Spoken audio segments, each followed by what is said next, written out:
सावन के तीसरे सोमवार को भगवान शिव को प्रसन्न करने के लिए शिवलिंग पर बेलपत्र, धतूरा, भांग और कनेर के फूल चढ़ाने चाहिए।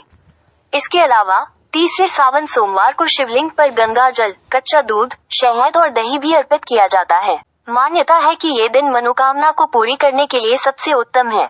शास्त्रों के अनुसार सावन के तीसरे सोमवार पर भोलेनाथ की विधिपूर्वक पूजन करने से जातक के जीवन की समस्त परेशानियां दूर हो जाती हैं। यदि इस दिन कुछ विशेष उपाय किए जाएं तो जातक को सुख समृद्धि के साथ भगवान शंकर का आशीर्वाद भी प्राप्त होता है। शिव को चीनी चढ़ाने के लाभ, ये जीवन में सुख समृद्धि प्राप्त करने के लिए किया जाता है।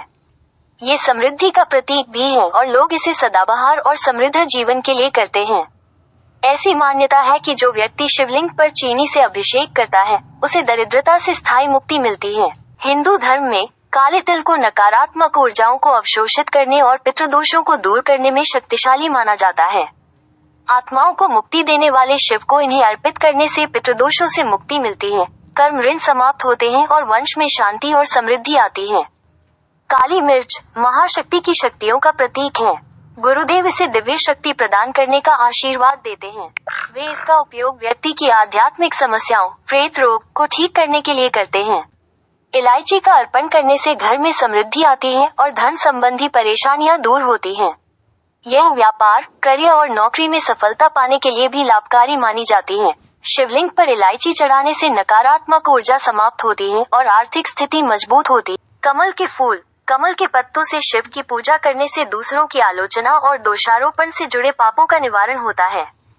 शमी के पत्ते, जम्मी के पत्तों से शिव की पूजा करने से वेदों, तत्व शास्त्रों और दैवीय शास्त्रों को दोष देने से जुड़े पापों का निवारण होता है।